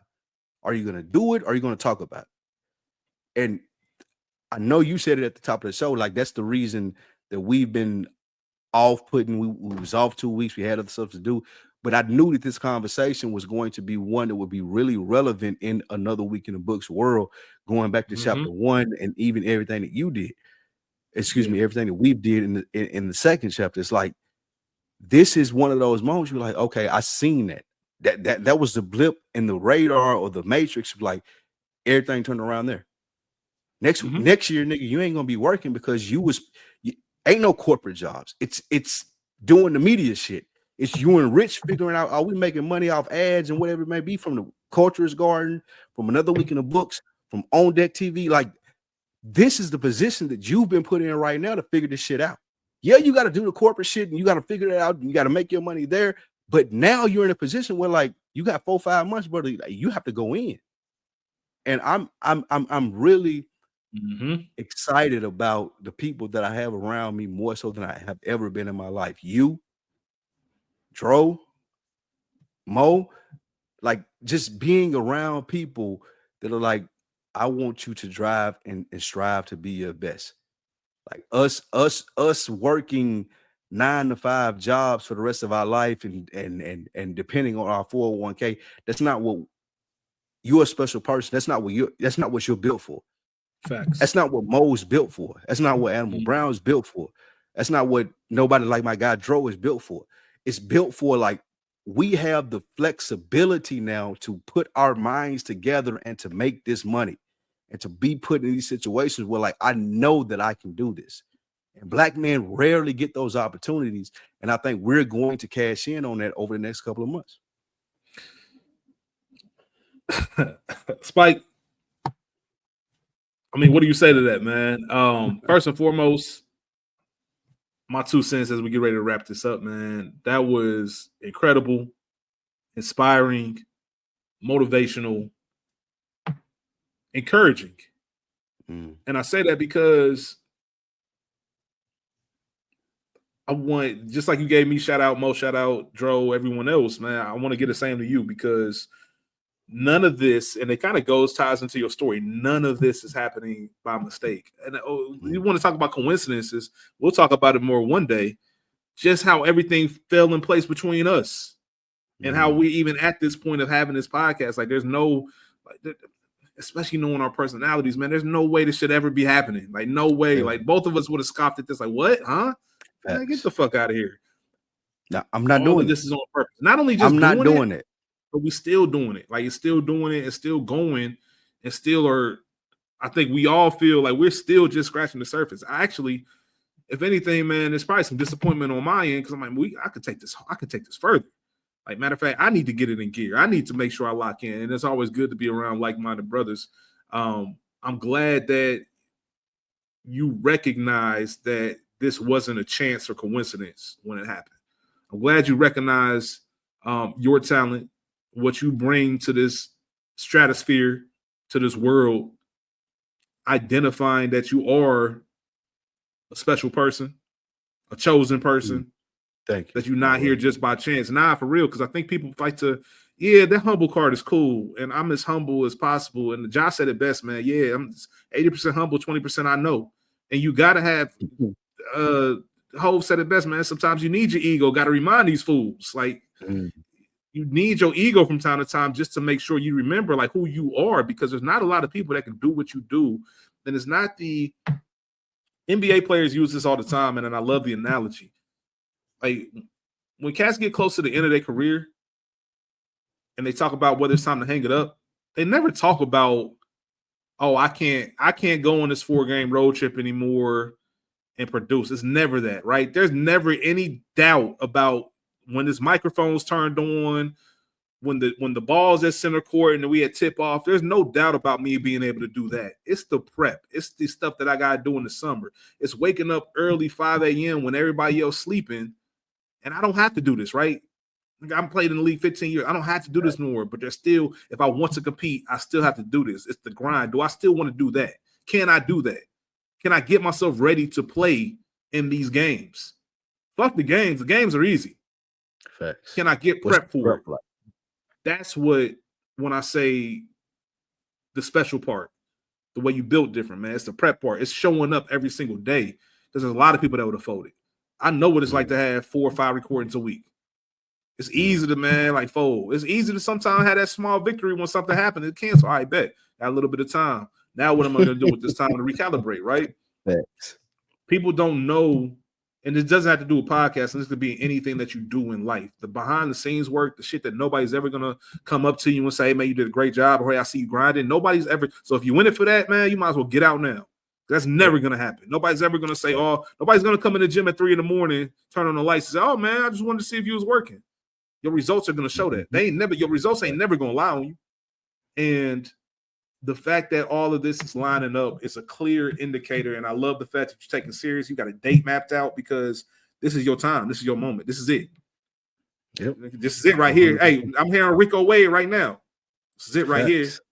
Hey, you feel me? At the top, it's what do you say?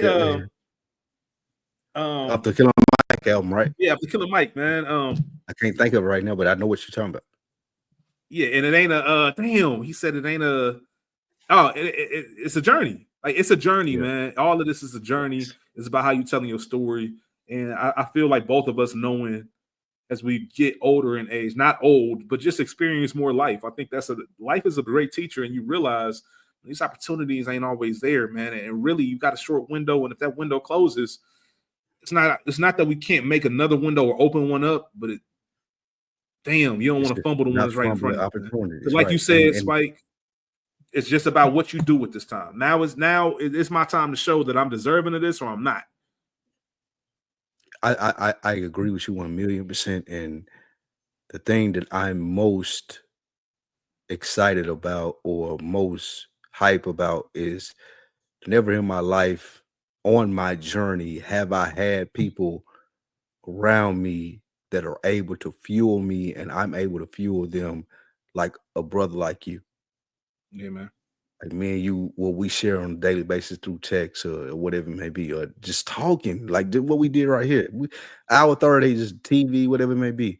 Or never in my life. Like me and I had one of the greatest conversations that I had with my brother Dro today. And we was just talking about that book that you pulled up and like just our mindset. Hey, my nigga, I'm sorry, man. I don't mean to cut you off. Yeah. This is it. This is you, Spike. This is the moment. Right? Fact. This is you turning into the man that the moment demands right now. This is your test. They got activities in the actual book. Yeah, they got the PDF with the audio file. And again, to my point, I'm happy. I've never had people like you, or me and Dro been cool for 20 years, but we've never been cool to the point that we are now, where we're holding each other accountable and we want each other to be better men. And we're actually discussing, like, he asked me a question through text just yesterday, and he was like, bro, when we was growing up together, like, when were we able to be vulnerable and show emotions? And I responded immediately. I didn't even have to think about it. I was like, never, bro. Right. Never. But now that we have these books and we have another week in the books and we're able to talk about these things, and shout out to Mo for that first, like, 2 niggas told me this week. They was like, man, I love Mo, bro. Cause like I don't even know where I would be without that first book of Another Week in the Books, with him sharing, expressing, and you niggas being so different. Y'all love you and Rich. Y'all are great. Y'all know what to do. Y'all are great orators, but that dynamic that you and Mo had in the sense of like nothing like I'm challenging your thought. Mm-hmm. We don't think alike, my nigga, and not arguing about it, not being disgruntled about it. Just like, let's work through the conversation that needs to be had to where not only are me and you getting better from it, but people listen to the oh shit, that means a lot to me. Yeah. Like, so what you said, Changed the my man life. of the moment changed my life. I would have never, bro. No disrespect to Mo. I would have never had conversations with a nigga like Mo when I was out just like being a dipshit. I would have never had those conversations. But he reached out to me and we were able to build on what we built. And it's like, oh shit, this is what life is about. This is what you're supposed to be doing. So what you're saying about man in the moment, like I've never been in a position where I've had so many positive, strong brothers around me that could feed into and I could pour into them and we could be like, nah, this is the game plan, my nigga. We ain't sitting around smoking weed, drinking, talking about fucking bitches and clothes and cars or the latest rap shit. Like, no, nigga, I want to know what you're trying to do to get better. What's your thought process today? Like a nigga asked me today, I don't really know if I ever had this question asked to me. Shout out to my guy Dan. We were talking on lunch. He was like, bro, where are you at right now? How you feeling? And I've grown up with niggas for 30 years that I've talked to, and they've never asked me that question. I told him that. Like he asked me, he was like, bro, like, I ain't saying nothing wrong with you, but I could tell there's something on your mind. So I'm gonna ask you, like, how are you feeling right? Like, what's up with you in your life? We don't do that enough. We don't ask those questions enough because we shy away from it. He asked me that, and we got to we talked for 2 hours, bro. On some like, yeah, I mean, this is what I've been thinking lately. One question, like a simple question too. One that we're more open to because of this podcast, because of niggas like you being stand-up and not judgmental, because of me and Dro being coming from that situation that we came from, is like we had to raise ourselves and we outside early and just doing these things. Now we've got to a mature state because we want to be in that state. And it's like, hey man, how you feeling today? Or not even how you feeling today. How is your life right now? Those aren't questions that we used to ask ourselves, but we now more comfortable, I believe, because of this podcast and the work that you and me have done, the work that me and Mo have done, and just the work that we've done on ourselves as black men. It's like, I can have that conversation with you and be vulnerable and get your feedback and not take offense and build from that. I ain't never been at that place in my life. Now I'm here. So well said, my brother. Man, I'm happy for you. I'm proud of all of us and what we doing, man. I told you we was having a random conversation, and I told you, man, I listen to because Spike does something, man, where he'll reach out and he'll say, man, I know you out there killing it. What's going on, black man? I know you out there killing it. And I told him today I'm still in that, just because even small stuff like that is like, I don't know, like I know you well enough to know that you out there making some shit happen today. Like I'm not rocking with people. You that nigga. And it's an affirmation. And I was telling you, remember, I listen to Man at the Garden every day, every morning. Like because that song is full of affirmations, man. Affirmations, and part of the thing, what you said, man, like minds and less enemies. Like just like you mentioned, the like-minded people who want to grow, be better, and the whole nine, man. So I listen. I'll leave it at this. Amazing episode. Your whole story, the fact that we even talked about this book, because the key word, I'm gonna put it up again. It's not even the man of the moment. It's that last one, Spike. You at the point now, this shit's demanding it. It's not an option no more. Facts. Like, are you gonna stand up to the test or not? Because that's what it's saying. I'm demanding you to be this person right now. This is your window right now. Ain't no second shot, ain't no game, ain't no replay, no none of that shit. Right now, are you gonna lock the fuck in, be who the fuck you say you're gonna be, and show up when the time demands it, or you gonna poo-putt it around and let it fumble? And I know you well enough to know what time it is. So all of us hold each other accountable on that, man. If you know Spike Lee personally, man, please make sure you are reaching out to him. You know what I'm saying? Just to check in. Sometimes you'll never know how far and how you doing goes, man. I was talking to my brother Good today, and you know somebody for so many years since elementary school, and it's so easy to have something on your mind. Just call somebody, hey, quick question, or you remember this? And then I stopped myself. I'm like, hey, man, nah. You good? How you feeling? Everything all right? Like, actually, let me make sure I check in because you'll be surprised how many conversations him and I have had just based off of one of us asking. Nah, everything else good though? You all right? Like everything's straight. So incredible episode, Spike Lee, man. This is chapter 19 is one for the books. No pun intended, man. I'm proud of you, man. And thank you, brother. You know, this is just I'm proud of us. I'll say that. I'm proud of us. That's real. I'm proud of if you had told me some shit about this like 2-3 years ago, just getting the podcast and doing it, I would have laughed at you, nigga. Laugh you out the room, bro. Y'all gonna do some shit where y'all talking about y'all feelings and how much y'all fuck with each other and how y'all can build each other up as black men. Like I would have laughed at you, like that nigga, get the fuck out of my. I ain't trying to talk about none of that shit. But as I've gotten into this space, the response that I've gotten, the again, like I know I keep going to this, like just even the sense of the relationship that I built from this. Like you don't understand how much I appreciate one of my brothers like Dro reaching out to me, be like, nigga, have you read this book? And not leaving it at that, but doubling down. Like, nigga, I'm checking back a couple days later, nigga, you still ain't started the book yet? Just like you know. Yeah, just like he knows this gonna be beneficial to you. Do for you, nigga, because I fuck with you. I know what this gonna do to you. And just being in a space where like being open to a person like Mo, or just having a conversation with you when you say like, oh, I'm still in this, nigga, I know you out there killing a black man. Like that means a fucking lot. I would have never thought that I would have been the nigga to where as all of this stuff is adding up and you're like, oh shit, this is what matters in life. It ain't got nothing to do with all these like bitches, clothes, shoes, music, whatever it may be. Like all that's cool. We still cool niggas and we can figure that out. But being able to be transparent and vulnerable enough with people who we respect, that's one of the best gifts that I've gotten in life from meeting you and Mo and just doing this podcast. That's a great Lester Freeman said. A life, Jimmy. You know what that is? It's the shit that happens while you wait for moments that never come. Facts. That's what we doing, man.